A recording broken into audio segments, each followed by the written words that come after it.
Hello students, welcome to India largest learning platform. जहां से मिलते हैं आपको daily live classes, live test and quizzes, structure courses and unlimited access. इसके लिए आपको डाउनलोड करना होगा अनअकैडमी का लर्निंग ऐप, और इसके साथ ही आप इंडिया के टॉप 100 एजुकेटर्स के साथ जुड़ जाते हो। मैं योगेश्वर मिश्रा इस प्लेटफॉर्म से आपको पॉलिटी, इंडियन कॉन्स्टिट्यूशन, भारतीय इतिहास और ऑप्शनल सब्जेक्ट में मानव विज्ञान पढ़ा रहा हूँ। मेरा कोड है UGM10। इसके साथ आप एडमिशन लेते हैं और उसको सब्सक्राइब करते हैं तो आपको बेनिफिट्स मिलते हैं।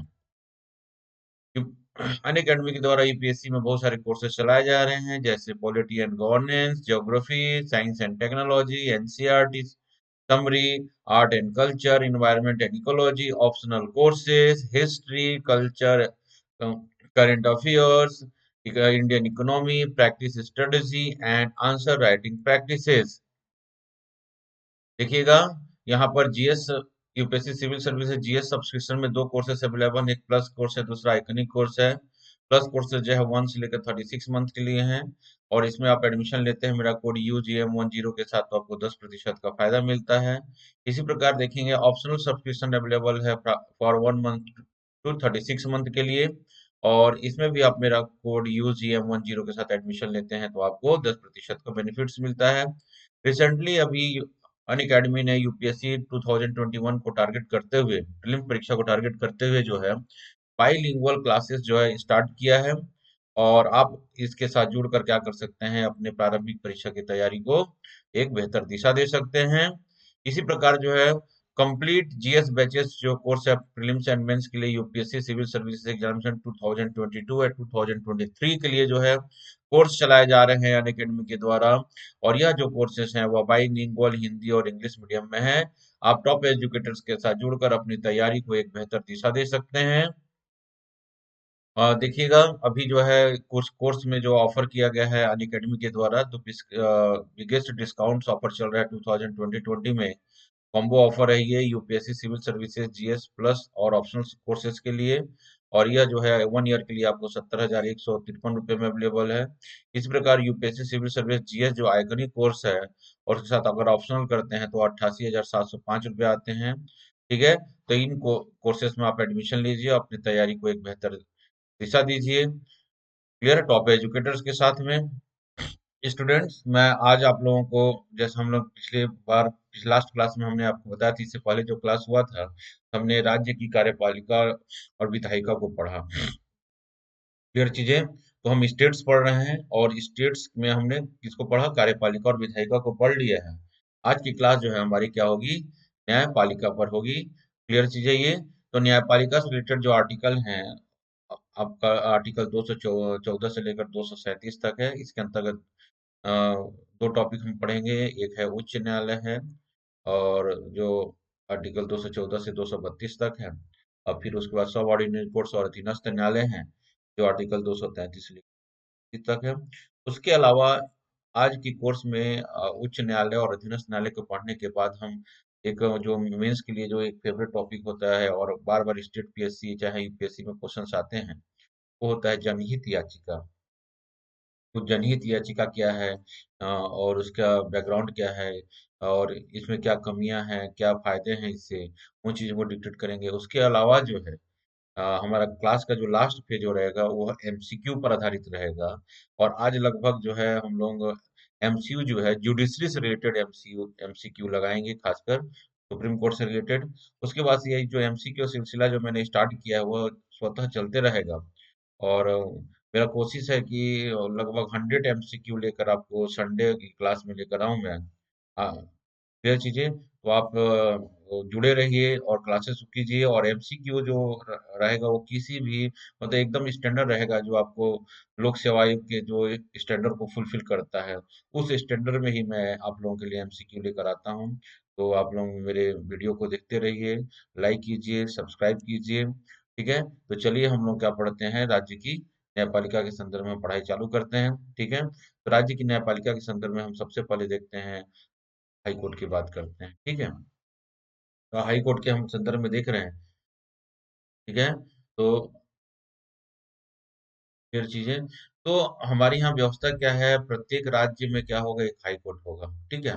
और किसी राज्य में हाई कोर्ट होगा, या एक हाई कोर्ट होगा, या दो या दो से राज्यों को मिलाकर भी एक हाई कोर्ट का प्रावधान कर सकती है। कौन कर सकता है? यह पार्लियामेंट कर सकता है, ठीक है। तो प्रत्येक राज्य का क्या होगा, एक हाई कोर्ट तो होगा ही। और दो राज्यों के लिए या एक से अधिक राज्यों के लिए या केंद्र शासित प्रदेशों के लिए क्या कर सकता है, एक संसद क्या कर सकती है, ऐसा व्यवस्था बनाकर क्या कर सकती है, एक हाई कोर्ट से उसको संबंधित कर सकती है। जिसके संदर्भ में नियम कानून बनाने का अधिकार किसको है? भारतीय संसद को है। क्लियर चीजें? ये तो एक बेसिक चीजें बताया। तो अभी वर्तमान में जो हमारे इंडिया में है, लगभग जो है 24 हाई कोर्ट हैं। अभी हमारे यहाँ जो है 24 हाई कोर्ट्स हैं। और हम, आपको जैसे मालूम है, वर्तमान में हमारे यहाँ जो है 28 राज्य और कितने, 9 केंद्र शासित प्रदेश है ना, 9 केंद्र शासित प्रदेश हैं। और ये जो 28 राज्य, 9 केंद्र शासित प्रदेश हैं, और उन लोगों के लिए हमारे पास कितना है, 24 हाई कोर्ट्स हैं। कोई ना कोई केंद्र शासित प्रदेश जो है किसी न किसी जो है हाई कोर्ट से संबंधित होता है। किसी भी राज्य के हाई कोर्ट से संबंधित हो, या उनका इंडिपेंडेंट हो सकता है, जैसे दिल्ली है, उसका अपना इंडिपेंडेंट हाई कोर्ट है। क्लियर चीज है ये? ठीक है। तो हम बात करते हैं भारत में जो हाई कोर्ट की हम बात कर रहे हैं। तो हाई कोर्ट जो भारत में स्टेब्लिश हुआ था, तो वो ब्रिटिश जमाने में ही हो गया, ठीक है। तो भारत में पहला जो हाई कोर्ट स्थापित हुआ था, हिस्ट्री हम देख रहे हैं, तो भारत में उच्च न्यायालय संस्था सर्वप्रथम जो है 1962 में हुआ। कलकत्ता, मुंबई और मद्रास उच्च न्यायालयों का गठन किया गया। यह चीजें थी ब्रिटिश जमाने में, ब्रिटिश भारत में ही क्या हुआ, इसका गठन किया गया। और 1862 में इसका क्या हुआ, गठन हुआ। तो सबसे पहले कलकत्ता, मुंबई और मद्रास, तो क्रमशः कलकत्ता, मुंबई और मद्रास में क्या हुआ, उच्च न्यायालयों का गठन किया गया। क्लियर चीजें? और 1866 में जो है उच्च न्यायालय इलाहाबाद को स्थापित किया गया, ठीक है। और 1900 जब हम ब्रिटिश भारत से स्वतंत्र हो गए, तो 1950 के बाद अ, हर प्रांत में लगभग क्या हो गया, एक राज्य से संबंधित हो गया। और राज्य का क्या हो गया, एक हाई कोर्ट से संबंधित हो गया। यह चीजें, ये स्वतंत्रता के बाद ही हुआ कि प्रत्येक राज्य का क्या होगा, अपना एक हाई कोर्ट होगा। तो यह संसद नियम बना सकती है कि एक या अधिक से राज्यों के लिए भी क्या कर सकती है, एक हाई कोर्ट की व्यवस्था कर सकती है, जैसा संसद उचित समझे। क्लियर चीजें? तो वर्तमान में हमारे यहाँ कितने हाई कोर्ट्स हैं? वर्तमान में जो हमारे यहाँ हाई कोर्ट की संख्या कितनी है, 24 है, जिसको आपको पहले भी क्लास में बताया था, ठीक है। हाई कोर्ट से रिलेटेड जो आर्टिकल हैं, आर्टिकल 241 से लेकर 232 तक हैं। और 232 आर्टिकल वैसे क्या है, वो निश्चित हो चुका है। क्लियर चीजें? तो ये आपका हो गया। तो प्रत्येक राज्य के लिए क्या होगा, एक हाई कोर्ट होगा, ठीक है। प्रत्येक उच्च न्यायालय, एक राज्य के लिए एक हाई कोर्ट होगा। और या एक से अधिक राज्यों के लिए भी एक हाई कोर्ट का प्रावधान किया जा सकता है बाई पार्लियामेंट, ठीक है। तो उच्च न्यायालय का संगठन क्या होगा, तो उच्च न्यायालय का जो संगठन होगा उसमें देखिएगा, उच्च न्यायालय में क्या होंगे, मुख्य न्यायाधीश होंगे। हाई कोर्ट के क्या होंगे, एक मुख्य न्यायाधीश होंगे। उसके अलावा क्या होंगे, न्यायाधीश होंगे, अन्य न्यायाधीश होंगे, ठीक है।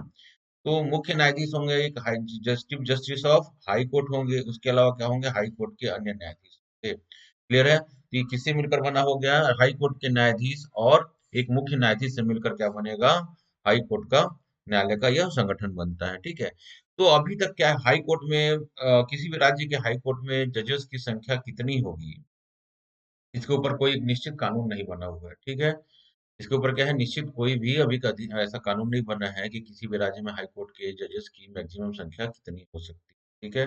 यह राष्ट्रपति के विवेकानुसार इसको सौंपा गया है। राष्ट्रपति को अगर लगता है कि भैया इस राज्य में हाई कोर्ट में जजेस की संख्या की और ज्यादा जरूरत पड़ रही है, तो क्या कर सकता है, उसकी संख्या को वो बढ़ा सकता है, उसमें परिवर्तित कर सकता है। तो इस बात को आप याद रखिएगा, जैसे हमने सुप्रीम कोर्ट में बोला था ना कि जजेस की संख्या क्या फिक्स है, 31 है, एक चीफ जस्टिस रहेगा, बाकी अन्य न्यायाधीश रहेंगे 30। यहाँ पर ऐसा कोई नहीं, एक मुख्य न्यायाधीश के अलावा क्या रहेंगे, और हाई कोर्ट के जजेस रहेंगे। और जजेस की संख्या जो है वो राष्ट्रपति आवश्यकता अनुसार क्या कर सकता है, वह समय समय पर इस संख्या को परिवर्तित कर सकता है। क्लियर चीज है ये? ठीक है। तो ये हाई कोर्ट के संदर्भ में हो गया, मतलब हाई कोर्ट में जो संगठन है, जजेस की संख्या है, उसके संदर्भ में हमने बात किया, ठीक है। तो हाई कोर्ट में जजेस, कौन व्यक्ति हाई कोर्ट का जज बन सकता है, ठीक है। तो कौन व्यक्ति जो है वो हाई कोर्ट का जज बन सकता है, तो हम देखते हैं इसके लिए क्या क्वालिफिकेशन होना चाहिए, ठीक है। तो कौन व्यक्ति जो हाई कोर्ट का जज बन रहा है, तो हम देख रहे हैं, पहला तो है कि भारत का नागरिक होना चाहिए। क्या होना चाहिए उसको? भारत का नागरिक होना चाहिए। दूसरा, 10 वर्ष या ज्यादा तक वो क्या करना चाहिए? राज्य मतलब न्यायालयों में न्यायिक अधिकारी के रूप में सेवारत होना चाहिए। 10 वर्ष मिनिमम, मतलब 10 वर्ष या 10 वर्ष से अधिक भी हो सकता है। वो क्या होना चाहिए? न्यायालयों में न्यायिक मतलब जज के रूप में वह अपनी सेवाएं दे चुका हो, या वह 10 वर्ष से तक लगातार उच्च न्यायालय में प्रैक्टिस कर रहा। उच्च न्यायालय का मतलब हाई कोर्ट का क्या होना चाहिए? उसको एडवोकेट, मतलब इस प्रकार का एडवोकेट होना चाहिए कि वो हाई कोर्ट में क्या कर सकता हो? प्रैक्टिस कर सकता, किया हुआ होना चाहिए लगातार 10 वर्षों तक। तो 10 वर्षों तक वह मतलब किसी 10 वर्षों तक क्या होना चाहिए? वह मतलब जुडिशरी सर्विसेज में होना चाहिए, राज्य के अधीन किसी भी जुडिशरी सर्विसेज में होना चाहिए। या वह 10 वर्ष तक क्या होना चाहिए? एडवोकेट होना चाहिए। कहाँ प्रैक्टिस किया होना चाहिए? कम से कम हाई कोर्ट लेवल का तो प्रैक्टिस होना ही चाहिए उसको। ठीक है। और उसकी उम्र जो है, यहाँ पर देखिएगा, उसकी उम्र जो है वह 62 वर्ष से कभी कम नहीं होना, मतलब 62 वर्ष से ज्यादा नहीं होना चाहिए। Not more than 62 years. ठीक है। तो 62 वर्ष से ज्यादा उसकी उम्र नहीं होना चाहिए। क्वालिफिकेशन क्या है? 62 वर्ष से अगर कम उम्र का है और वह भारत का नागरिक है, 10 वर्षों से लगातार से ज्यादा वह क्या अगर के लोअर जुडिशियल सर्विसेज में हो गया, जुडिशियल सर्विसेज में है, या कम से कम 10 वर्ष तक हाई कोर्ट का में वकालत कर चुका हो, तो ऐसे व्यक्ति को क्या कर सकता है? भारत का राष्ट्रपति जो है हाई कोर्ट का जज बना सकता है। याद रखिएगा, क्या हो सकता है? हाई कोर्ट का जज बना सकता है। ठीक है।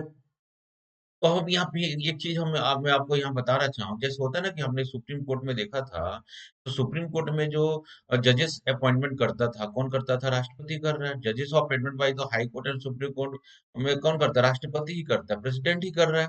ठीक है।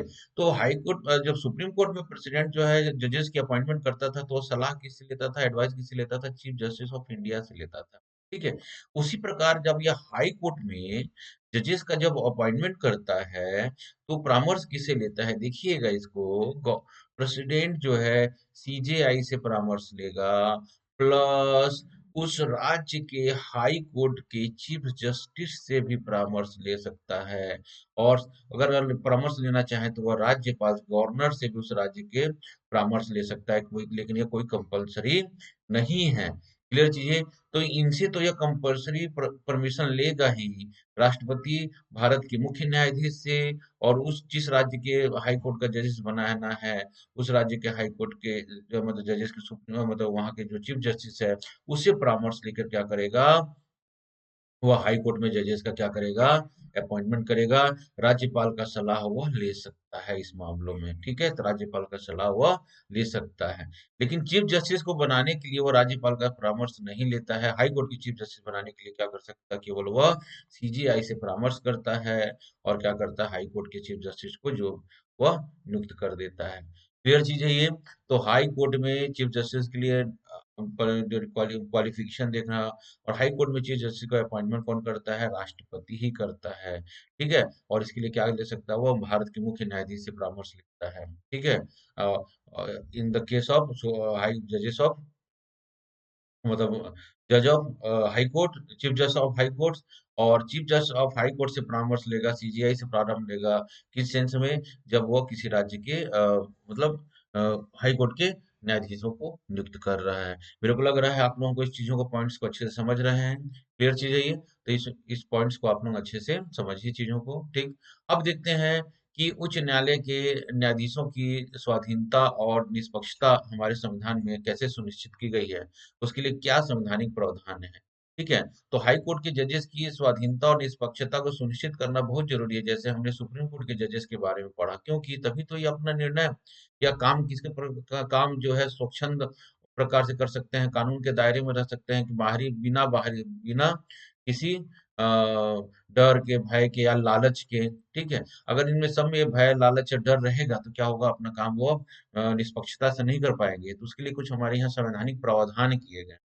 तो ये कौन कौन से संवैधानिक प्रावधान किए गए हैं, उसको देखिएगा आप लोगों को। ठीक है। तो इसको किसी प्रकार का लालच न रहे, इसलिए उच्चतम न्यायालय के न्यायाधीशों के लिए यह है कि वह क्या कर सकते, उच्चतम न्यायालय के न्यायाधीशों के लिए सिर्फ ये छोड़कर कि वह उच्च न्यायालय का न्यायाधीश सेवानिवृत्ति या हटाए जाने के पश्चात किसी भी सब ऑर्डिनेट कोर्ट और उन उच्च न्यायालयों में जिसमें वो सेवा कर चुका है, वहां पर क्या कर सकता है, वह प्रैक्टिस नहीं कर सकता। क्लियर चीज है ये। तो जो मतलब क्या है, ये उच्च न्यायालय के न्यायाधीशों के लिए क्या है, उच्च न्यायालय के न्यायाधीश सेवानिवृत्ति या हटाए जाने के पश्चात वो क्या कर सकते हैं, किसी भी सबऑर्डिनेट कोर्ट्स में या उस हाई कोर्ट में जहां पर वो सेवाएं दे चुका है राज्य में, उसके किसी भी कोर्ट में क्या करेगा, वह क्या कर सकता है, प्रैक्टिस नहीं करेगा। परंतु वह उच्चतम न्यायालय में या उन उच्च न्यायालयों में जिसमें वो सेवा नहीं दिया है, वहां पे क्या कर सकता है, वह प्रैक्टिस या अभिवचन करने के लिए स्वतंत्र है। क्लियर चीज है ये, ठीक है, क्लियर चीज है, ठीक है। तो वह उच्चतम न्यायालय में भी जा सकता है, और उच्चतम न्यायालय का क्या बन सकता है, वह जज भी बन सकता है। इसके अलावा हाई कोर्ट का जज रिटायरमेंट के बाद क्या करते हैं, किसी भी हाई कोर्ट में के नीचे के कोर्ट में क्या करेगा, वह प्रैक्टिस नहीं करेगा, लेकिन अपने मतलब जहां पर उसकी सेवाएं दी है, अगर वह दूसरे हाई कोर्ट में क्या कर सकता है, दूसरे राज्य के हाई कोर्ट में, उन हाई कोर्टों में प्रैक्टिस कर सकता है जहां पर क्या है, उसकी सेवाएं न दिया हो। तो ये क्या है, उसकी उच्च न्यायालय के न्यायाधीश की स्वाधीनता और को निष्पक्षता को सुनिश्चित करने के लिए क्या किया गया है, यह कॉन्स्टिट्यूशनल प्रावधान किए गए हैं। क्लियर है। इसी प्रकार होता है कि हमने पढ़ा है कि जो तो मुख्य न्यायाधीशों की नियुक्ति कौन करता है, न्यायाधीशों की नियुक्ति जो है कौन करता है, राष्ट्रपति करता है, आपको मालूम ही है। लेकिन जब मान लीजिए कार्यकारी मुख्य न्यायाधीश की नियुक्ति करना, हाई कोर्ट में अगर मान लीजिए जो मुख्य न्यायाधीश है किसी कारणवश छुट्टी में चले गए हैं या उनका पद रिक्त हो गया है, इस संदर्भ में कार्यकारी मुख्य न्यायाधीश की नियुक्ति कौन करेगा, तो कार्यकारी मुख्य न्यायाधीश की नियुक्ति भी कौन करेगा, वह देखिए कौन कर रहा है, वह कौन करता है, राष्ट्रपति के द्वारा की, याद रखिएगा, राष्ट्रपति के द्वारा किया जाएगा। ठीक है, तो राष्ट्रपति के द्वारा किया जाएगा। अगर मान लीजिए किसी कारणवश से मुख्य न्यायाधीश का पद रिक्त है या अनुपस्थित हो गया है, अपने कर्तव्यों का पालन करने में वो असमर्थ हो जाता है, तो उसी उच्च न्यायालय के कोई अन्य न्यायाधीश को राष्ट्रपति जो है क्या कर सकता है, वह मतलब कार्यकारी एक्टिंग चीफ जस्टिस नियुक्त कर सकता है हाई कोर्ट का। कब तक के लिए, जब तक परमानेंट हाई कोर्ट के चीफ जस्टिस आ नहीं जाते हैं, या उनको पद को रिक्त को अगर रिक्त हो गया है तो उसको भर नहीं लिया जाता, तब तक क्या करेगा, वह एक्टिंग चीफ जस्टिस के रूप में हाई कोर्ट में कार्य करेगा। इसकी नियुक्ति कौन करता है, भारत का राष्ट्रपति करता है। क्लियर चीज है ये, ठीक है। इसी प्रकार क्या करेगा वो, अगर मान लीजिए हाई कोर्ट में अन्य जो जज हैं, हाई कोर्ट का जो जज है उनका भी पद रिक्त हो गया है ना, पद रिक्त है, कार्य करने में क्या हो रही है, असुविधा हो रही है, तो हाई कोर्ट के जो एक्टिंग हाई कोर्ट के जजेस की नियुक्ति भी कौन करेगा, प्रेसिडेंट करता है। किसके, सीजेआई के परामर्श पर करता है, सॉरी, हाई कोर्ट के चीफ जस्टिस के परामर्श पर कर देता है, कौन करता है, प्रेसिडेंट करता है। क्लियर चीजें। अब देखिएगा, उच्च न्यायालयों की बैठकों में सेवानिवृत्त न्यायाधीशों की उपस्थिति, तो किसी उच्च न्यायालय के मुख्य न्यायाधीश किसी भी समय राष्ट्रपति की पूर्व सहमति से किसी व्यक्ति से जो कि उच्च न्यायालय के न्यायाधीश बनने की योग्यता रखता हो, तो उसे क्या कर सकता है, वह और वो अगर मान लीजिए वो सेवा करते हुए मतलब वो योग्यता रख रहा होगा, तभी क्या होगा, वह सेवानिवृत्त न्यायाधीश रहा होगा, और उच्च और हाई कोर्ट के न्यायाधीश बनने की योग्यता रख रहा हो, ऐसा व्यक्ति क्या कर सकता है, वो हाई कोर्ट में उनकी सेवाएं ले सकता है, हाई कोर्ट में क्या कर सकता है, उनकी सेवाएं ले सकता है। लेकिन इसके लिए क्या करना होगा, राष्ट्रपति से परामर्श लेना होगा। इसके लिए जैसे राष्ट्रपति से क्या करना होगा, परामर्श लेना होगा। ठीक है, राष्ट्रपति से परामर्श लेना होगा। मतलब किसी प्रकार की अगर माली उच्च न्यायालय की बैठकों में किसी नए सेवानिवृत्त न्यायाधीशों की मतलब हमको सेवाएं लेनी है, और उनके उनको बहुत जरूरी है, तो उनसे मतलब सेवानिवृत्त न्यायाधीशों की क्या कर सकता है, सेवाएं ले सकता है, सीजे वहाँ का हाई कोर्ट का जो चीफ जस्टिस है। लेकिन इसके लिए क्या करेगा, वह राज्य राष्ट्रपति से क्या करेगा, परामर्श करेगा, राष्ट्रपति की अनुमति के बाद ही वह ऐसा करता है। ठीक है, क्लियर चीजें।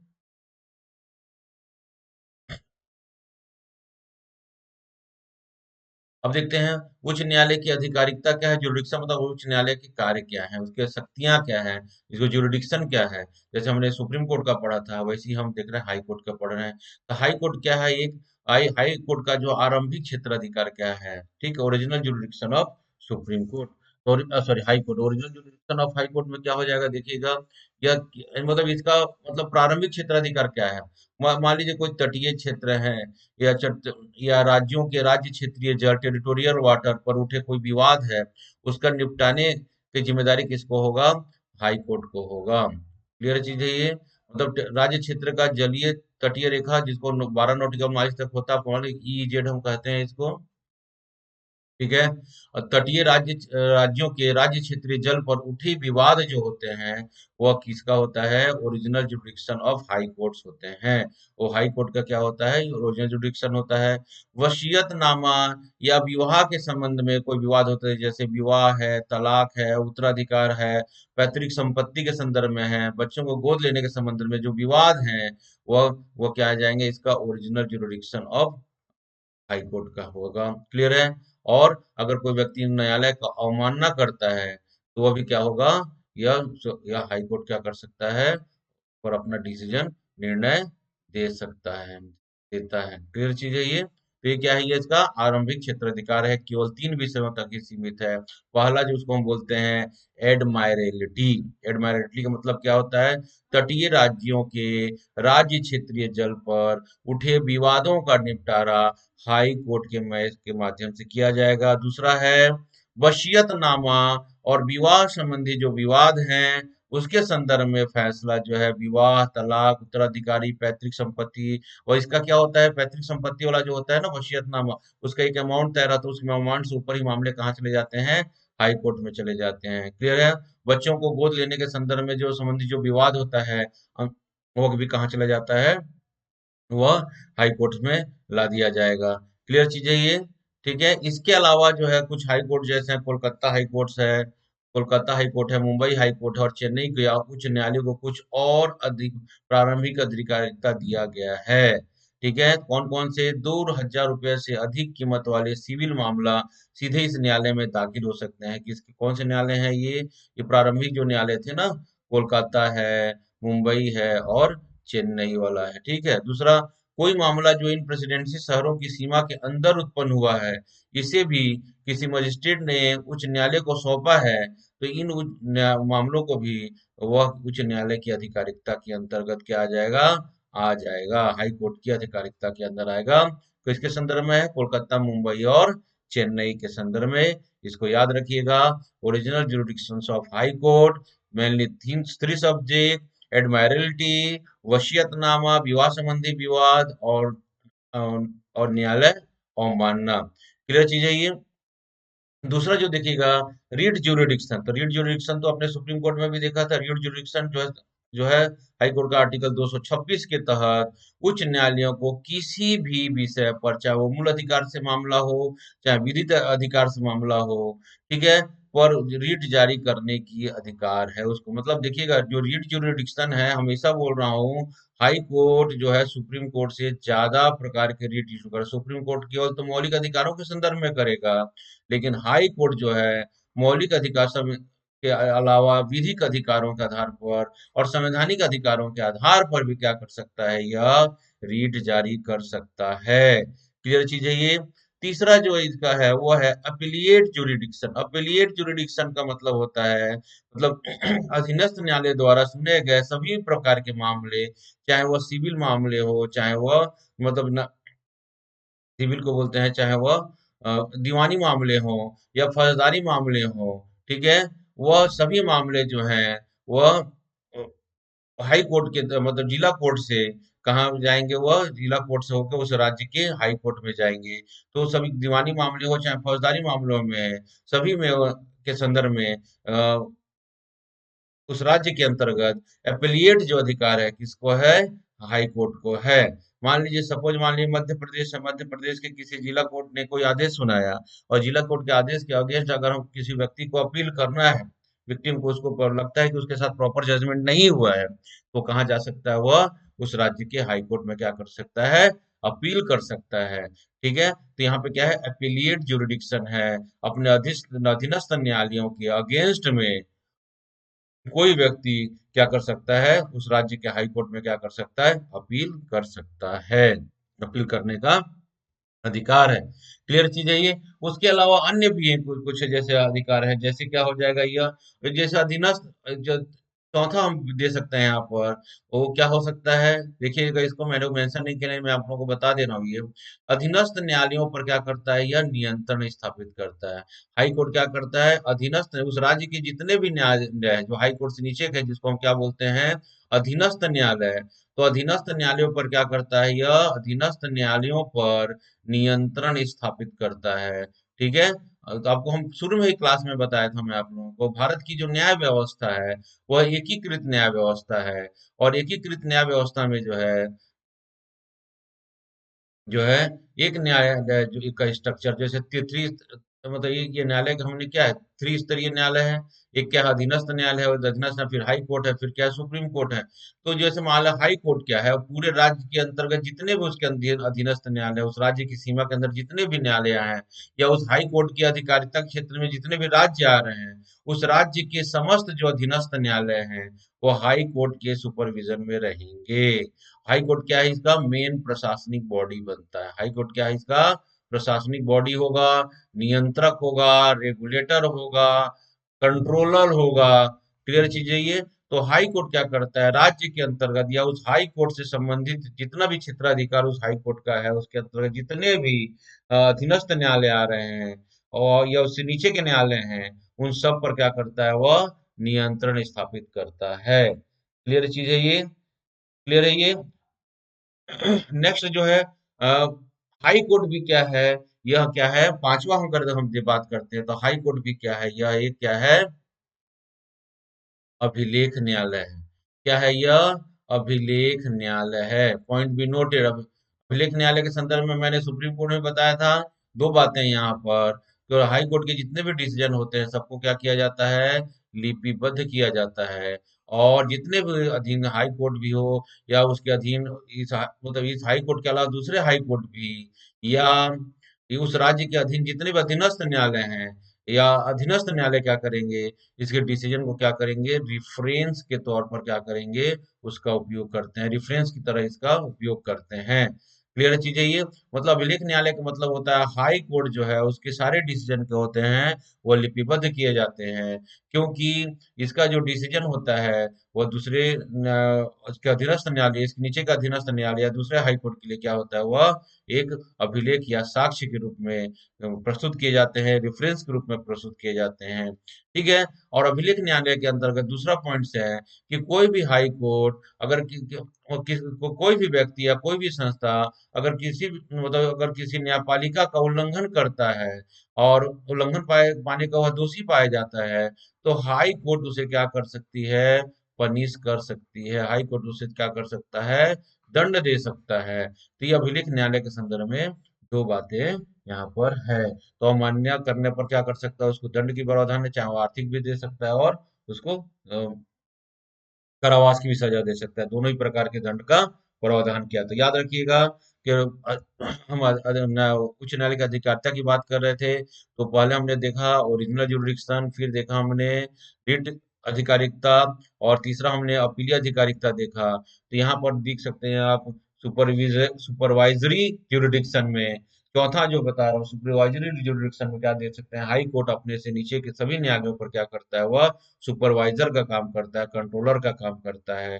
पांचवा देख सकते हैं, वो हम क्या लिखते हैं, सुप्रीम कोर्ट क्या है, एक सॉरी हाई कोर्ट क्या है, एक अभिलेख न्यायालय है।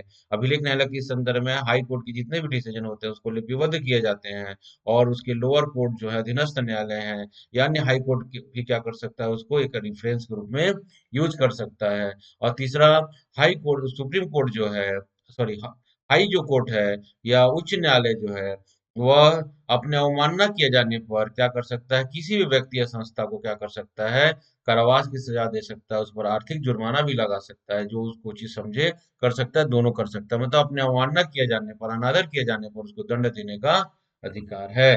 ठीक है। नेक्स्ट जो है छठवां जो हम बात कर रहे हैं वो है न्यायिक पुनर्वलोकन का अधिकार। तो ठीक है। तो हाई कोर्ट को भी क्या है, न्यायिक पुनर्वलोकन का अधिकार है। हाई कोर्ट को भी क्या है, न्यायिक पुनर्वलोकन का अधिकार है। क्लियर चीज है। न्यायिक पुनर्वलोकन का अधिकार किस सेंस में है, देखिएगा, मौलिक अधिकारों का अगर हनन होता है, ठीक है, उस संदर्भ में है मौलिक अधिकारों का हनन हो रहा है, या कोई ऐसा नियम कानून बन रहा है जो किसी व्यक्ति के मूल अधिकारों का हनन हो रहा है, तो उसका धरपति क्या कर सकता है, वह न्यायिक पुनर्वलोकन कर सकता है। क्लियर चीज है ये? ठीक। तो न्यायिक पुनर्वलोकन किया जा सकता है मौलिक अधिकारों के संदर्भ में।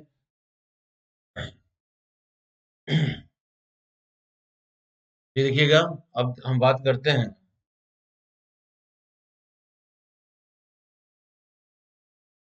अब देखिएगा, हाई कोर्ट के न्यायाधीशों को कैसे हटाया जा सकता है। तो हाई कोर्ट के न्यायाधीशों को हटाने का देखिएगा क्या है। तो हाई कोर्ट के न्यायाधीशों को उसी रीति से हटाया जा सकता है जैसे सुप्रीम कोर्ट के जजेस को हटाया जा सकता है। तो हाई कोर्ट के जजेस न्यायाधीशों को कैसे हटाया जा सकता है? हाई कोर्ट के न्यायाधीशों को उसी रीति से हटाया जा सकता है जैसे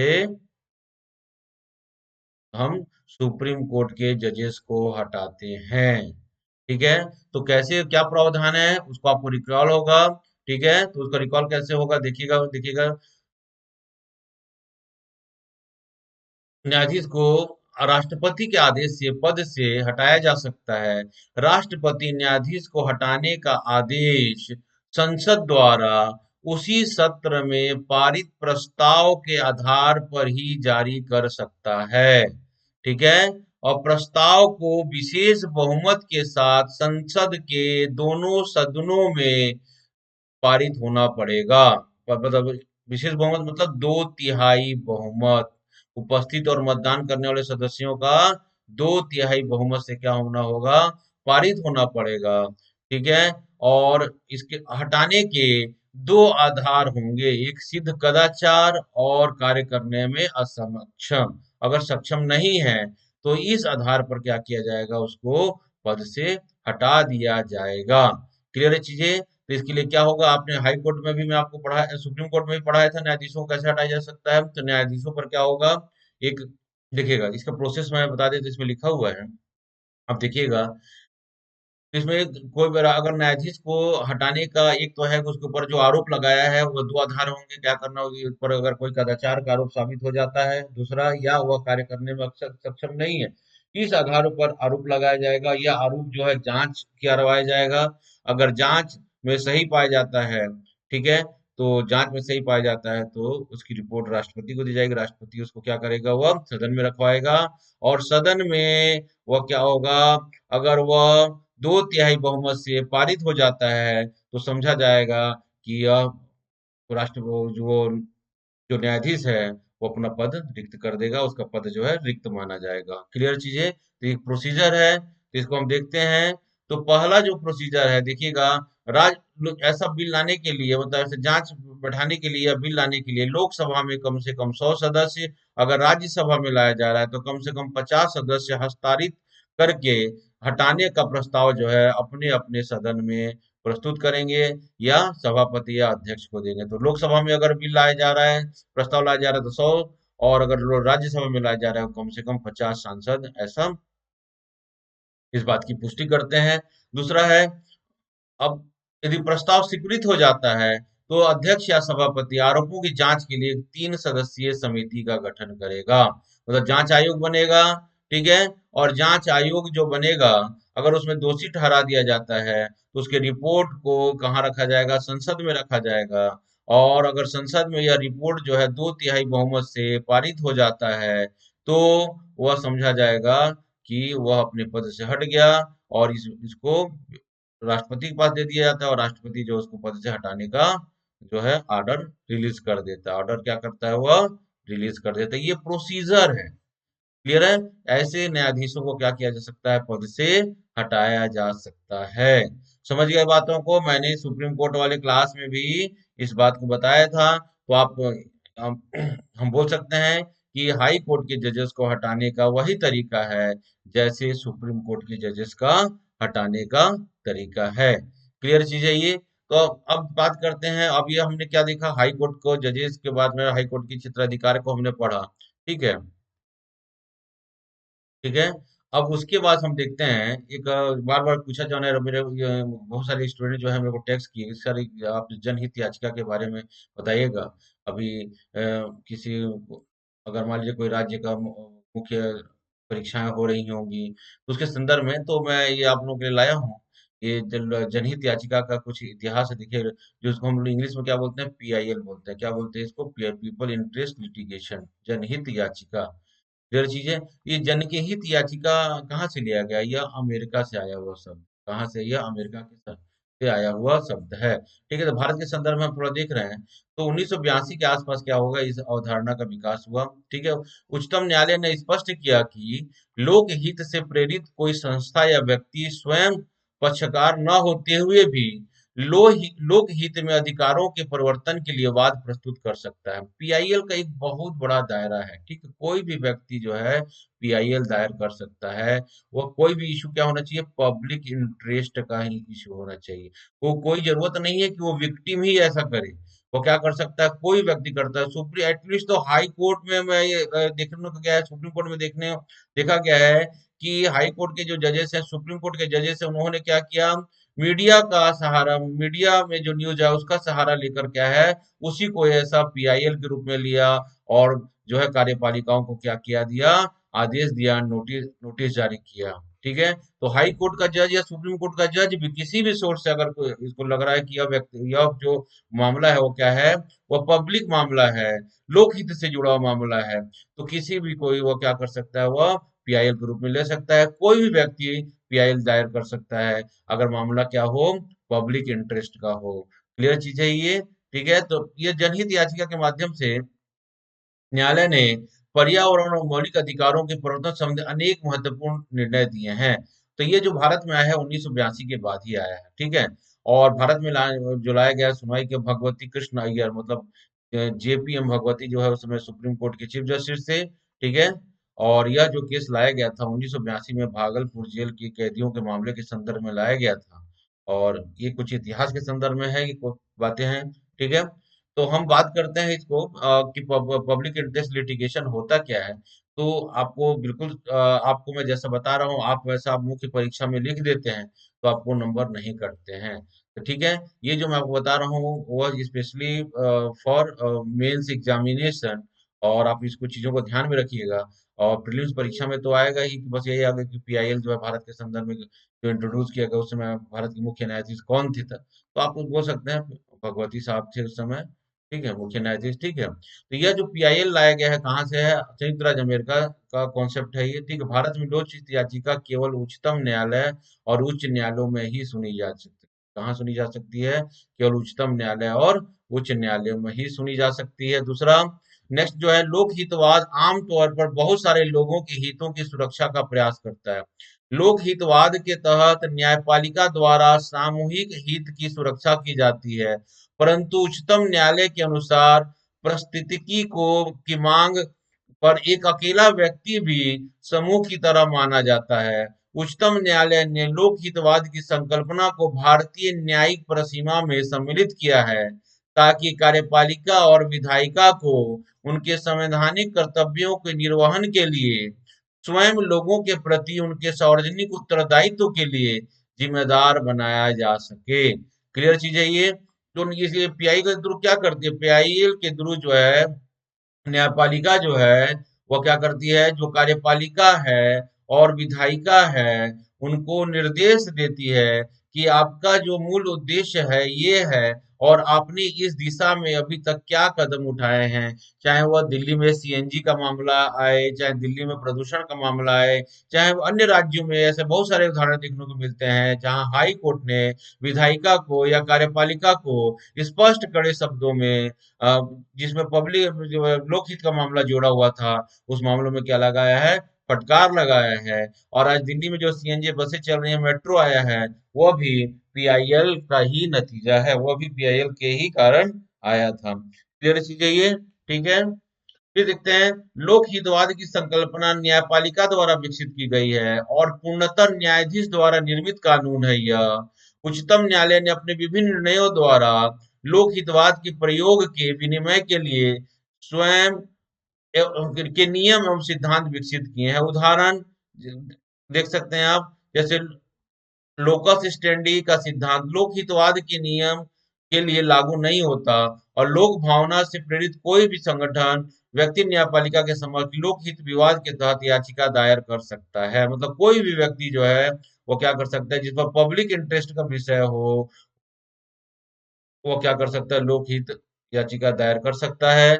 न्यायाधीश निर्देशित एक पोस्ट कार्ड को भी लोकहित विवाद की तरह रीट याचिका मानी जा सकती है, और न्यायालय उस पर कार्रवाई कर सकता है। ठीक है। न्यायालय लोकहित के मामलों में अपने विवेकानुसार सामान्य न्यायिक प्रक्रिया से हट सकते हैं, और कोर्ट भी माफ कर सकते हैं। ठीक है।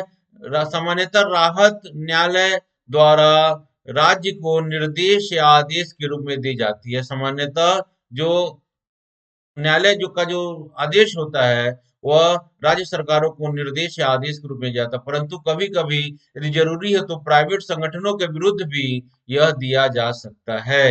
यदि अनिवार्य हो तो न्यायालय प्रभावित व्यक्ति को क्षतिपूर्ति करने का भी आदेश दे सकता है। क्लियर चीजें। न्यायपालिका के समक्ष बहुत सी फर्जी लोकहितवादों के परिक्षेप में उच्चतम न्यायालय ने लोकहितवादों के निम्नलिखित सुरक्षात्मक उपबंध किए हैं। तो मतलब लोक हितवाद के संदर्भ में न्यायालय ने अपना स्पष्टीकरण किया। लेकिन क्या होता है कि किसी भी कानून का क्या होता है, मिसयूज होने लग जाता है। तो बहुत सारे लोगों ने अपने इंटरेस्ट की चीजों को लेकर आके बहुत सारी याचिकाएं या प्रार्थना पत्र जो है सुप्रीम कोर्ट या हाई कोर्ट को भेजे, तो एक बहुत बड़ी समस्या हो गई। ठीक है। उसके लिए जो है हाई कोर्ट और सुप्रीम कोर्ट द्वारा कुछ सुरक्षात्मक उपाय किए गए हैं। तो इसमें सुरक्षात्मक उपाय में किएगा, देखिएगा, अगर मान लीजिए कोई फर्जी तरीके से याचिका करता है, तो याचक या वादी को उत्तरदायी ठहराया जा सकता है। उससे प्रभावित पक्ष के लिए क्षतिपूर्ति भी मांगी जा सकती है। अब कोई व्यक्ति फर्जी है या नहीं फर्जी है, इसके लिए क्या कर न्यायालय जो है लोक भावना से प्रेरित होकर एडवोकेटों से मिलकर एक ऐसा जांच समिति नियुक्त कर सकता है, जो न्यायालय के समझ दायर याचिकाओं की जांच करेगा और उसकी वास्तविकता को क्या करेगा, परखेगा। ठीक है। लोकहितवादों की संकल्पना निम्नलिखित उद्देश्यों को प्राप्त करने में सहायता सिद्ध हुई। तो लोकहित जो पीआईएल है, वो किन उद्देश्यों को सिद्ध करती है, उसको हम देखते हैं। किन उद्देश्यों को यह सिद्ध सिद्ध करती है, तो उन उद्देश्यों को देख रहे हैं। इसने लोगों के मध्य अपने अधिकार और इन अधिकारों के क्रियान्वयन के लिए न्यायालयों को उपलब्धता के बारे में अधिक जानकारी फैलाने में मदद की है। क्लियर है। इसने कार्यपालिका और विधायिका को लोगों के प्रति और जवाबदेही या बनाने की बात कही, बनाने में मददगार साबित हो रहा है। इसने कार्यपालिका और विधायिका में लोगों के प्रति उनके संवैधानिक कर्तव्यों को निर्वहन के लिए जिम्मेदार ठहराकर विधि का शासन स्थापित करने में महत्वपूर्ण भूमिका निभा रहा है। विधि का शासन स्थापित करने में क्या कर रहा है, महत्वपूर्ण भूमिका निभा रहा है। न्यायपालिका ने लोक हितवादों के माध्यम से बहुत से मूल अधिकारों को विस्तारित किया है, और बहुत से अनुमानित अधिकारों को जन्म दिया है। लोकहितवादों के माध्यम से न्यायपालिका ने सामान्य लोगों को सस्ता और शीघ्र न्याय दिलाने में सफलता प्राप्त की है। ठीक है। लोक विवादों के माध्यम से लोकहितवादों के माध्यम से न्यायपालिका ने लोगों को स्वच्छ और जीने लायक वातावरण और भ्रष्टाचार रहित प्रशासन प्रदान करने का प्रयास किया है। तो आपको बता रहा हूँ, दिल्ली में सीएनजी का आना, दिल्ली में मेट्रो ट्रेन का आना, सब इसका एक उदाहरण प्रस्तुत करता है। दिल्ली के पर्यावरण पे अभी देखते हैं, दिल्ली में प्रदूषण की समस्या है, यह पीआईएल के द्वारा ही, मतलब पीआईएल की इसकी महत्वपूर्ण भूमिका है कि जो प्रदूषण का लेवल जो है, कार्यपालिका हमेशा ध्यान दे कि प्रदूषण का लेवल जो है वह स्वस्थ मानकों पर रहे। अगर ऐसे मानक है जो किसी के मतलब हेल्थ को नुकसान पहुंचा रहे हैं, तो उनको जरूर जरूर दूर करने का प्रयास करना चाहिए। ठीक है। अब हमने देखा पीआईएल के माध्यम से, देखा क्या है, लोक हितवादों के माध्यम से न्यायपालिका ने लोगों को स्वच्छ और जीने लायक वातावरण, भ्रष्टाचार रहित प्रशासन प्रदान करने का बहुत सारे हर स्टेट्स में अलग अलग उदाहरण है ऐसे। जब कार्यपालिका जो है या विधायिका जो है अपने उत्तरदायित्व और रिस्पॉन्सिबिलिटी के विमुख रहता है, तो उनको पीआईएल के माध्यम से जो है वो अपने कर्तव्य और के प्रति जो है ध्यान दिलाया गया है। और ये स्वयं हाई कोर्ट ने भी उस राज्य में मतलब स्वयं के संज्ञान पर भी कार्यपालिकाओं को और विधायकों को क्या दिया है, निर्देशित किया है। ये बहुत सारे उदाहरण आप इसको लिख सकते हैं। बहुत सारे एग्जाम्पल जो है अक्सर न्यूज़पेपर में ऐसे आते रहते हैं, तो आप किसी भी एग्जाम्पल को आप पुट कर सकते हैं। ऐसे बहुत सारे एग्जाम्पल मिल जाएंगे आपको, ठीक है। अब देखते हैं, अधीनस्थ न्यायालय की हम बात करते हैं। तो हम क्या बोलते, किसी भी राज्य के अंदर हाई कोर्ट होता है, और हाई कोर्ट के नीचे जो है क्या हो रहा है, सभी क्या कर लेते हैं, अधीनस्थ न्यायालय करता है। अधीनस्थ न्यायालय का जो आर्टिकल 233 से लेकर आर्टिकल 237 जो है, वो अधीनस्थ न्यायालय के संदर्भ में है। तो जिला कोर्ट और उसके नीचे के जिला न्यायालय और उसके नीचे के न्यायालय को, और उसके नीचे के न्यायालयों को हम क्या कहते हैं, अधीनस्थ न्यायालय कहते हैं। जिला न्यायालय और उसके निचले न्यायालय को, उसके नीचे के जितने भी न्यायालय हैं, वह किस में आ रहे हैं, अधीनस्थ न्यायालय में आ रहे हैं। तो अधीनस्थ न्यायालय का देखिए स्ट्रक्चर कैसे, ये उच्च न्यायालय किसी भी राज्य का, या हाई कोर्ट हो गया, हाई जिला और सत्र डिस्ट्रिक्ट एंड सेशन कोर्ट हो गया, इसके दो, एक दीवानी पक्ष होता है और एक फौजदारी से। एकदम सिंपल डायग्राम है आपका ये, ठीक है, सिंपल तरीके से समझाने की कोशिश कर रहे हैं। अधीनस्थ न्यायालय है ये, सिविल कोर्ट है, फिर मुंसिफ का अदालत है, फिर क्या है, ये सीजेएम का कोर्ट है, सीजेएम को चीफ जुडिशियल मजिस्ट्रेट का है, और ये क्या जुडिशियल मजिस्ट्रेट है जो फौजदारी मामलों को सुनते हैं।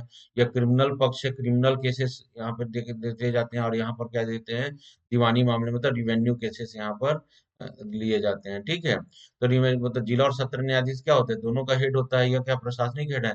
और जिला और सत्र न्यायाधीश संबंधित रिपोर्ट किसको देता है, हाई कोर्ट की चीफ जस्टिस को देता है। तो हाई कोर्ट के दिशा निर्देश पर कौन काम कर रहा है, जिला और सत्र न्यायाधीश। और जिला और सत्र न्यायाधीश के नीचे के सभी कोर्ट, दोनों प्रकार के कोर्ट क्या कहेंगे, मतलब दोनों प्रकार से कोर्ट, पहला और दूसरा दोनों ही, और ये और जिला न्यायालय मिलकर क्या बनाते हैं, यह अधीनस्थ न्यायालय बना रहे हैं। क्या बना रहे हैं, यह अधीनस्थ न्यायालय बना रहे हैं। डिस्ट्रिक्ट कोर्ट और उसके नीचे के कोर्ट मिलकर क्या बनाते हैं, अधीनस्थ न्यायालय बनाते हैं, याद रखिएगा। आपको एक सिंपल जो है मतलब एक लाइन डायग्राम से आपको समझाने की कोशिश किया हूँ, यहाँ पर देखिएगा, ठीक है। आपकी स्क्रीन पर दिख रहा है, आप समझ गए होंगे अभी तक, ठीक है। तो अधीनस्थ न्यायालय के संदर्भ में जो कॉन्स्टिट्यूशनल प्रोविजंस है भारत के संविधान में, आर्टिकल 233 से लेकर आर्टिकल 237 तक है। क्लियर चीजें ये। तो अधीनस्थ न्यायालय के संदर्भ में कुछ फैक्ट्स हैं, उसको आप देखिए इस चीजों को। राज्य की न्यायपालिका में ये कुछ न्यायालय और अधीनस्थ न्यायालय होते हैं, बिल्कुल बात सही है, आपने देखा भी है इसको, ठीक है। तो राज्य की न्यायपालिका में क्या होगा, एक उच्च न्यायालय होगा और एक क्या होगा, अधीनस्थ न्यायालय होगा, ठीक है। जिला न्यायालय और उससे नीचे के न्यायालयों को मिलकर हम क्या कहते हैं, अधीनस्थ न्यायालय कहते हैं। और ये अधीनस्थ न्यायालय जो है उच्च न्यायालय के अधीन रहते हैं, और उसके निर्देशानुसार क्या करते हैं, काम करते हैं। तो ये जो अधीनस्थ न्यायालय हैं, वो किसके अंडर काम करते हैं, या हाई कोर्ट के अधीन अंडर में रहकर क्या करते हैं, काम करते हैं। क्लियर चीज है ये, ठीक है। तो भाग आर्टिकल 233 से लेकर 237 तक जो है, यह क्या है, अधीनस्थ न्यायालय की बात की गई है, ठीक है। तो पहला जो हम देखते हैं इसमें पार्ट जो है, जिला न्यायाधीश की नियुक्ति, मतलब डिस्ट्रिक्ट कोर्ट की बात कर रहा है यहाँ पर। तो जिला न्यायाधीश की नियुक्ति, पदस्थापना और पदोन्नति राज्यपाल द्वारा राज्य के उस न्यायालय के परामर्श से, उच्च न्यायालय के परामर्श से की जाएगी। मतलब डिस्ट्रिक्ट कोर्ट में जो जजेस का अपॉइंटमेंट है, या जजेस को पदोन्नति का जो मामला है, वो कौन करेगा, उस राज्य का राज्यपाल करेगा। लेकिन इसके लिए सजेशन किसका लेगा, परामर्श किसका लेगा, वह उस राज्य के हाई कोर्ट से लेगा, ठीक है। वह किसी भी व्यक्ति को जिला न्यायालय का जज राज्यपाल बना सकता है हाई कोर्ट के परामर्श पर, लेकिन उसके अंदर निम्न योग्यताएं होनी चाहिए। उसका हाई कोर्ट मतलब जिला कोर्ट के जज बनने की क्या योग्यता होना चाहिए, देखिएगा, वह केंद्र या राज्य सरकार के अधीन किसी भी सरकारी सेवा में न हो, ठीक है। मतलब केंद्र और राज्य सरकार के अधीन वो किसी भी सरकारी सेवा में ना हो। दूसरा, दूसरा जो है, उसे कम से कम 7 वर्ष तक का अधिवक्ता का अनुभव हो। 7 वर्ष तक क्या हो, अधिवक्ता के रूप में कार्य किया हो। उच्च न्यायालय ने उसकी नियुक्ति की सिफारिश की हो। मतलब हाई, जब राज्यपाल से क्या किया हो, राज्यपाल से वो हाई कोर्ट ने उस व्यक्ति का नाम क्या किया हो, सजेस्ट किया हो। और वह कम से कम 7 वर्षों से ज्यादा लंबे समय तक क्या किया हो, वकालत किया हो, और किस प्रकार का शासकीय सेवा में नहीं है। तो ऐसे व्यक्ति को हाई कोर्ट की संस्तुति के आधार पर, हाई कोर्ट के परामर्श के आधार पर राज्यपाल जो है, वह क्या कर सकता है, जिला जिला और सत्र न्यायाधीश के पद के में क्या कर जिला और सत्र न्यायाधीश के पद में क्या कर सकता है, उसको नियुक्त कर सकता है। क्लियर चीजें हैं, जिला और सत्र न्यायाधीश के रूप में उसको क्या कर सकता है, अपॉइंटमेंट दिया। कम से कम जो है 7 वर्षों का क्या होना चाहिए, सेवा होनी चाहिए, एडवोकेट के रूप में काम होना चाहिए, एडवोकेसी उसकी होनी चाहिए। क्लियर चीज है ये। तो ये जिला न्यायाधीश की नियुक्ति के संदर्भ में क्या है, नियम है। ठीक है। राज्यपाल जिला न्यायालय से नीचे के न्यायाधीशों की नियुक्ति करने के लिए क्या होगा, राज्य न्यायिक सेवा के माध्यम से किए जाएंगे। ठीक है। डिस्ट्रिक्ट कोर्ट और उसके नीचे के न्यायाधीशों की नियुक्ति करने के लिए क्या होगा, एक सेवा बनाया गया है जिसका नाम है राज्य न्यायिक सेवा। और राज्य न्यायिक सेवा का में परीक्षाओं का संचालन, ठीक है, कौन करेगा, उस राज्य का पीएससी के द्वारा, पब्लिक लोक सेवा आयोग के द्वारा किया जाएगा।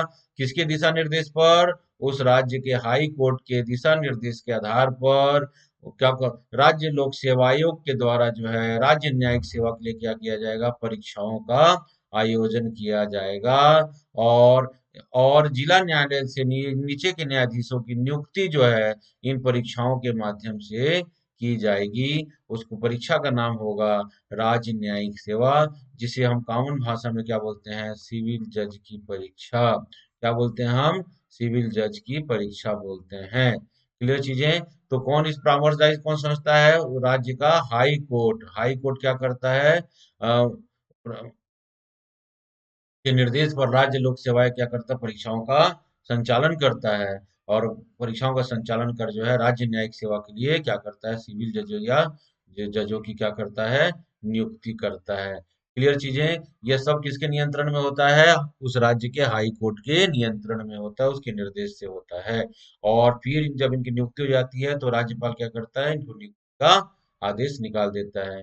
तो राज्यपाल के आदेश से ही ये सब चीज हो रहा है।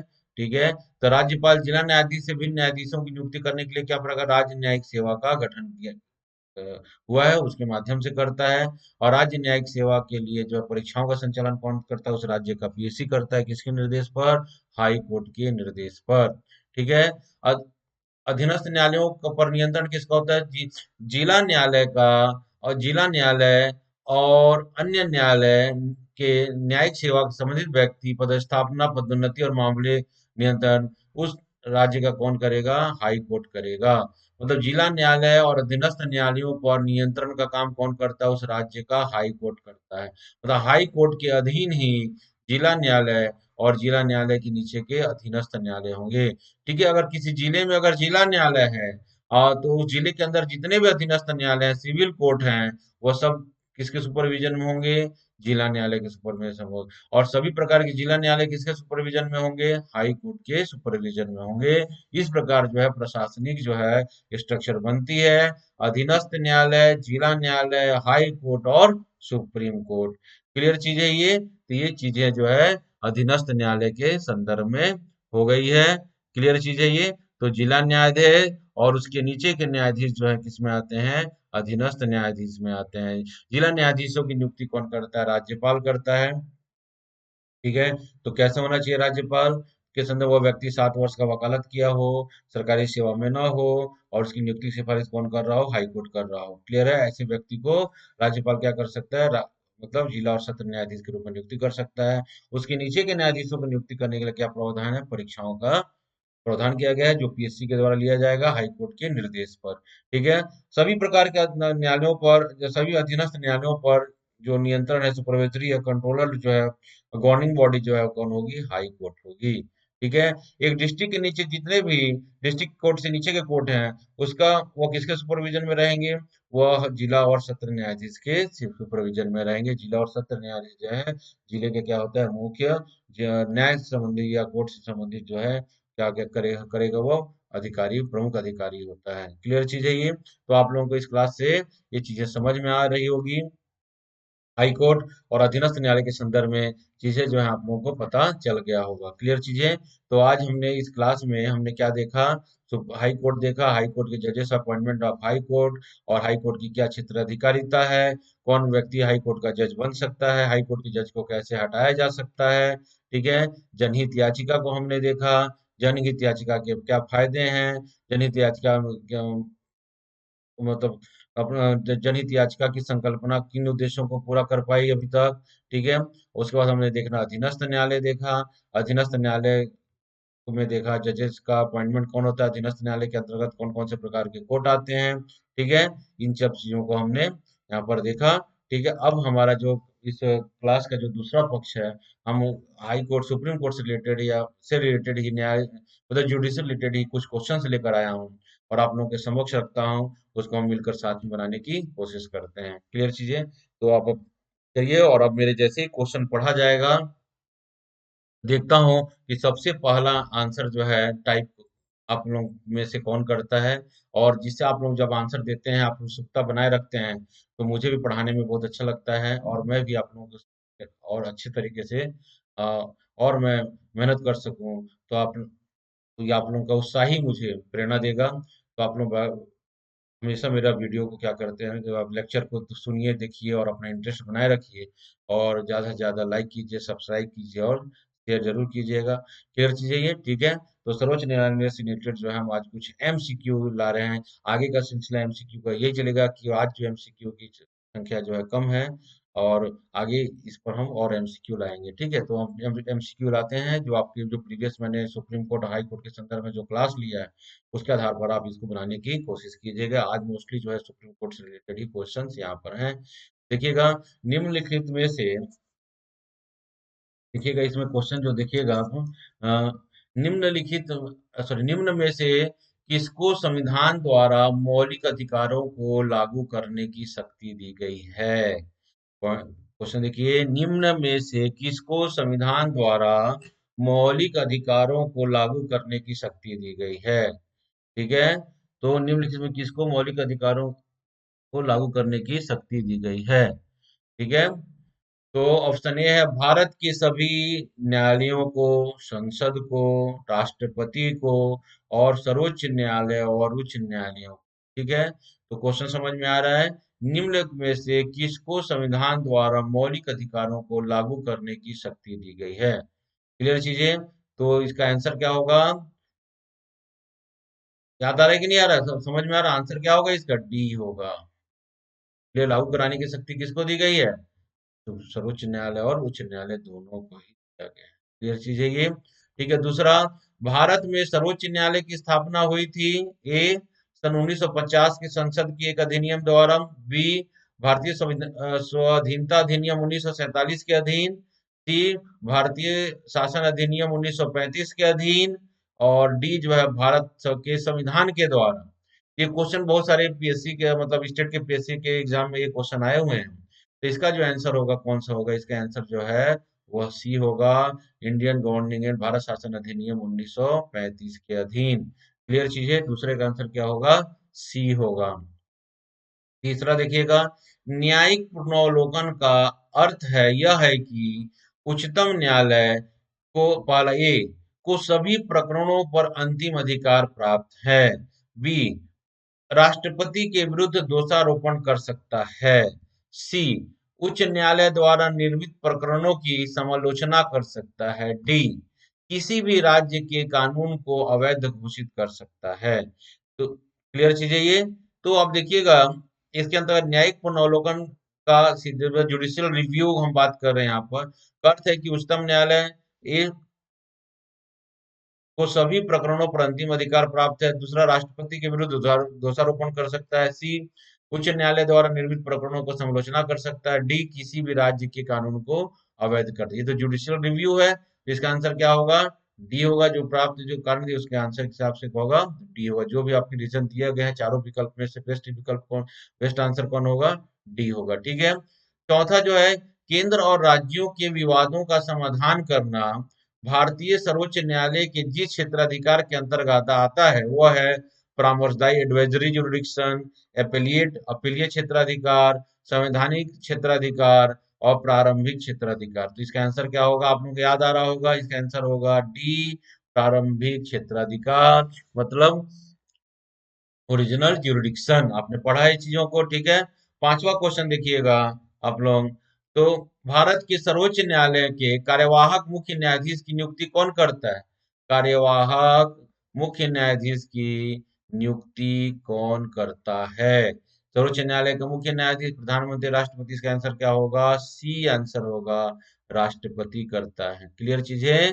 ठीक है। तो भारत के सर्वोच्च न्यायालय के कार्यवाहक मुख्य न्यायाधीश की नियुक्ति कौन कर रहा है? राष्ट्रपति करता है। क्लियर चीज है ये, ठीक। छठवां देखिए क्वेश्चन आपकी स्क्रीन पर दिख रहा है। सर्वोच्च न्यायालय के में तदर्थ न्यायाधीशों की नियुक्ति होती है जब, कब की जाती है? एडहॉक जो है, एडहॉक जजेस का अपॉइंटमेंट जो है किस कंडीशन में होता है? ए, न्यायाधीश दीर्घकालीन अवकाश पर चले जाते हैं। बी, स्थायी नियुक्ति के लिए कोई उपबंध नहीं है। सी, न्यायालय के समकक्ष लंबित वादों में असाधारण वृद्धि हो जाती है। सी, न्यायालय के किसी सत्र के लिए न्यायाधीशों का कोरम नहीं होता। जिसका बेस्ट आंसर जो है, आपके ऑप्शन जो दिए, चार दिए हैं, उसमें बेस्ट आंसर जो है क्या होगा? डी होगा। ठीक है। सर्वोच्च न्यायालय में तदर्थ न्यायाधीशों की नियुक्ति न्यायालय के किसी सत्र के लिए न्यायाधीशों का फोरम नहीं होता तब की जाती है। क्लियर चीज है ये, ठीक। सातवां देखिएगा क्वेश्चन। सेवानिवृत्त होने के बाद सर्वोच्च न्यायालय के न्यायाधीश वकालत कर सकता है। तो आपको सबसे पहले मालूम है, सर्वोच्च न्यायालय के न्यायाधीश जो है किसी भी न्यायालय में वकालत नहीं कर सकता। तो इसका आंसर क्या होगा? डी होगा। क्या होगा? डी आंसर होगा इसका। ठीक है। आठवां क्वेश्चन देखिएगा। ये क्वेश्चन आए हुए हैं किसी स्टेट के पीएससी के एग्जाम में आए हुए हैं। मद्रास बनाम चंपक्कम दोरैजराजन मुकदमे में भारतीय सर्वोच्च न्यायालय के निर्देश के परिणाम स्वरूप निम्नलिखित में से किस मौलिक अधिकारों को संशोधन किया गया? विधि के का समक्ष समता का अधिकार, भेदभाव के विरुद्ध अधिकार, अस्पृश्यता के विरुद्ध अधिकार, विचार और व्यक्ति की स्वतंत्रता का अधिकार। देखिएगा, जो मद्रास बनाम मतलब चंपकन द्वाराजराजन जो मुकदमा है, वह 1951 में ही आया था। और यह जो था, यह रिजर्वेशन को लेकर किया गया था, रिजर्वेशन के ऊपर था। इसलिए इसका जो बेस्ट आंसर होगा, ये है बी होगा, भेदभाव के विरुद्ध अधिकार। भेदभाव के विरुद्ध अधिकार के ऊपर इनका केस था। क्लियर चीज है ये। आठवां क्वेश्चन हो गया। नौवां क्वेश्चन देखिएगा। उच्च न्यायालय के परमादेश जारी करने की शक्ति के अंतर्गत आते हैं। उच्च न्यायालय परमादेश जारी कर सकते हैं। परमादेश मैंडेमस जारी कर सकते हैं। तो उनका क्या है? संवैधानिक अधिकार है, संविधिक अधिकार है, मौलिक अधिकार है, और उपरोक्त सभी। तो रिट इशू कर सकता है, हाई कोर्ट जो है रिट इशू कर सकता है। केवल कॉन्स्टिट्यूशनल मामले में ही नहीं, बल्कि अन्य मामले में भी वो रिट जारी करने की शक्ति प्रदान है। इसका क्षेत्र जो है वह सुप्रीम कोर्ट से बहुत ज्यादा है। इसलिए इसका आंसर जो है क्या होगा? डी होगा। इसका आंसर क्या होगा? डी होगा। डी जो है इसका बेस्ट आंसर होगा। क्लियर चीज है ये, ठीक है। 10वां देखिएगा क्वेश्चन कि न्यायिक पुनर्वलोकन में न्यायालय को निम्नलिखित अधिकार हैं। न्यायिक पुनर्वलोकन में न्यायालय को निम्नलिखित अधिकार हैं। कौन कौन सी देखिएगा? पहला ऑप्शन देखिए, यदि कोई कानून का या आदेश संविधान के विपरीत हो तो उसे असंवैधानिक घोषित कर सकता है। पहला, यदि कोई कानून या आदेश संविधान के विपरीत हो तो उसे असंवैधानिक घोषित कर सकता है। निचले न्यायालयों के आदेशों को पुनर्वलोकन कर सकता है। निचले न्यायालयों के निर्णयों के विरुद्ध अपील सुन सकता है। कानूनों को इस दृष्टिकोण से परीक्षण करना है कि उनको बनाने में निर्धारित प्रक्रिया का अनुपालन हुआ है या नहीं। तो इसका बेस्ट आंसर क्या हो सकता है? मैं चारों जहां पर आंसर देख रहा हूं, तो न्यायिक पुनर्वलोकन के संदर्भ में 10वें का जो है डी जो है वो इसका क्या है? बेस्ट आंसर है। तो इसका आंसर क्या हो जाएगा? बी होगा। क्लियर चीजें, इसका आंसर क्या होगा? बी होगा। ठीक है। इसका आंसर क्या होगा? डी होगा। कानूनों के इस दृष्टिकोण से परीक्षण करना कि उनके बनाने के लिए निर्धारित प्रक्रिया का अनुपालन हुआ है या नहीं हुआ है। क्लियर चीजें। इस आधार पर क्या कर सकती है वह? न्यायिक पुनर्वलोकन कर सकती है। न्यायालय में लिखित अधिकार है, ठीक है। इस आधार पर उसको अवैध घोषित कर सकता है या वैध कर सकता है, लेकिन देखेगा कि जो प्रक्रिया है उसका पूर्ण रूप से पालन हुआ है कि नहीं हुआ है। क्लियर चीजें। तो बेस्ट आंसर जो चारों ऑप्शन में होगा वह डी होगा। ठीक है। 11वां, निम्नलिखित में से कौन से मामले उच्च न्यायालय और उच्चतम न्यायालय की अधिकारिता में दोनों, मतलब दोनों की अधिकारिता में आता है? हाई कोर्ट की भी अधिकारिता में आता है और सुप्रीम कोर्ट की भी अधिकारिता में आता है। ऐसे कौन से मामले हैं? केंद्र और राज्यों के मध्य विवाद, राज्यों में परस्पर विवाद, मूल अधिकारों का प्रवर्तन, संविधान के उल्लंघन से संरक्षण। इसका आंसर क्या होगा? सी होगा। इसका आंसर क्या होगा? 11वां का आंसर क्या होगा? सी होगा। क्लियर चीज है ये? आपको समझ में आ रहा है? नेक्स्ट देखिएगा डी। 12वां क्वेश्चन देखिएगा। किसी भारतीय राज्य के राज्यपाल से संबंधित निम्नलिखित में से कौन सा कथन सही नहीं है? किसी भारतीय राज्य के राज्यपाल से संबंधित निम्नलिखित में से कौन सा कथन सत्य नहीं है? वह भारत के राष्ट्रपति द्वारा नियुक्त होता है। राज्यपाल के संदर्भ में कौन सा कथन सही नहीं है? तो यह भारत के राष्ट्रपति के द्वारा नियुक्त होता है, बिल्कुल सही है। यह 5 वर्ष तक पद धारण कर सकता है, यह भी सही, लेकिन वह राज्यपाल के प्रसाद राष्ट्रपति के प्रसाद पर्यंत रहता है, लेकिन मैक्सिमम 5 वर्ष है। यदि संबंधित राज्य की विधायिका उसे पद से हटाए जाने के प्रस्ताव पारित करती है, तो ये तो भैया नहीं कर सकता। राज्यपाल को तो किसी समय राष्ट्रपति पद से हटा सकता है, तो यही क्या है? सही नहीं है। तो इसका बेस्ट आंसर जो है क्या होगा? सी होगा। और चौथा जो है, यह एक से अधिक राज्यों के राज्यपाल हो सके, सही है। क्लियर चीजें? तो बेस्ट आंसर क्या होगा इसका? जो जो चारों में देख रहे हैं, इसका गलत आंसर जो है वह सी ही गलत आंसर होगा, और यही आपकी क्वेश्चन का डिमांड है, कौन सा सही नहीं है, तो इसका होगा सी। क्लियर चीज है ये? ठीक। 13 क्वेश्चन देखिएगा। उच्चतम तथा उच्च न्यायालयों के न्यायाधीशों की नियुक्ति तथा स्थानांतरण के परामर्श की प्रक्रिया के संदर्भ में राष्ट्रपति ने उच्चतम न्यायालय को एक अभिदेशन दिया है।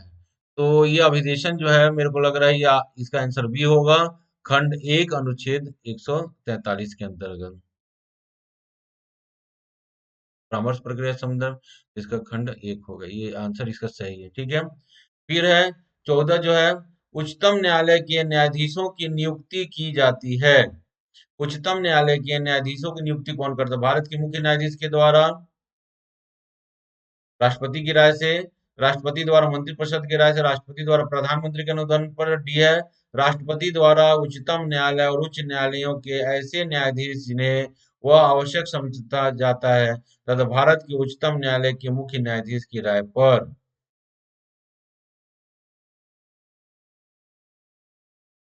राष्ट्रपति द्वारा उच्चतम न्यायालय और उच्च न्यायालय के ऐसे न्यायाधीश जिन्हें वह आवश्यक समझे भारत के उच्चतम न्यायालय के मुख्य न्यायाधीश की राय पर। इसका बेस्ट आंसर तो यही हो रहा है। ठीक है। भारत का राष्ट्रपति क्या करता है? वह उच्चतम न्यायालय के न्यायाधीशों की नियुक्ति करने के लिए क्या करता है? वह